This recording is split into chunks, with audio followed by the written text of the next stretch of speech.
They see my disability, I see my ability.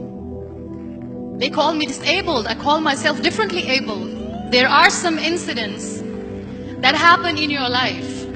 Those incidents break you, deform you, but they mold you into the best version of you.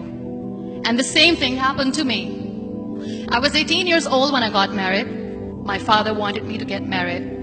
And all I said was, if that makes you happy, I'll say yes. And of course, it was never a happy marriage. Just about after 2 years of getting married, I met a car accident. Somehow my husband fell asleep and the car fell in the ditch. He managed to jump out, saved himself. I'm happy for him. But I stayed inside the car and I sustained a lot of injuries. The list is a bit long, don't get scared. The wrist was fractured. Shoulder bone and collarbone were fractured. My whole rib cage got fractured. And because of the rib cage injury, lungs and liver were badly injured.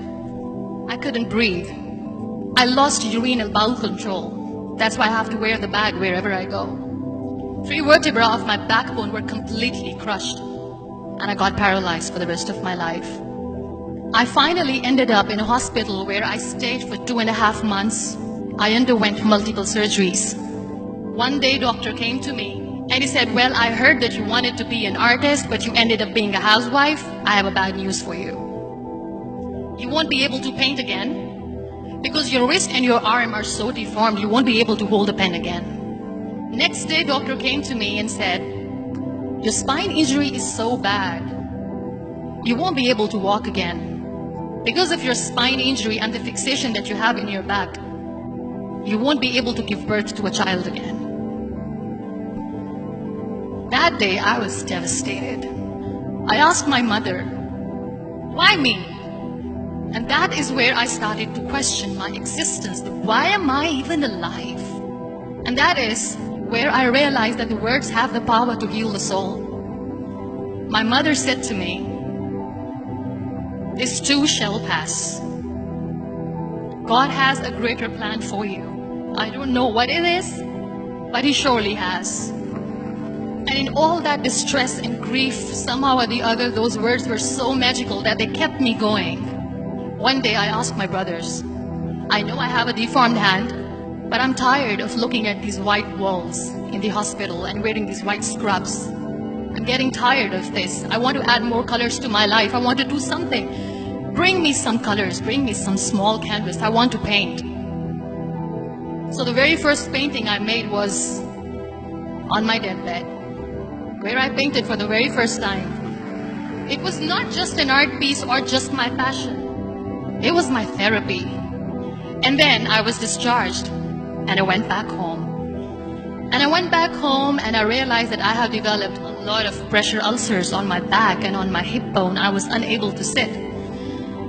There were a lot of infections in my body, a lot of allergies. So doctors wanted me to lie down on the bed straight for not 6 months, for not 1 year, for 2 years. I was bedridden, confined in that one room, looking outside the window, listening to the birds chirping, and thinking maybe there will be a time when we'll be going out with the family and enjoying the nature. That was the time where I realized how lucky people are. That is the time where I realized that the day I'm going to sit, I'm going to share this pain with everyone to make them realize how blessed they are, and they don't even consider them lucky. That day I decided that I'm going to fight my fears. We all have fears. Fear of unknown, fear of losing people, fear of losing health, money. We want to excel in career, we want to become famous, we want to get money. We are scared all the time. So I wrote down one by one all those fears. And I decided that I'm going to overcome these fears one at a time. You know what was my biggest fear? Divorce.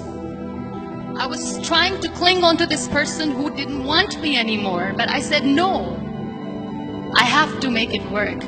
But the day I decided that this is nothing but my fear, I liberated myself by setting him free. And I made myself emotionally so strong that the day I got the news that he's getting married, I sent him a text. And I'm so happy for you and I wish you all the best. And he knows that I pray for him today.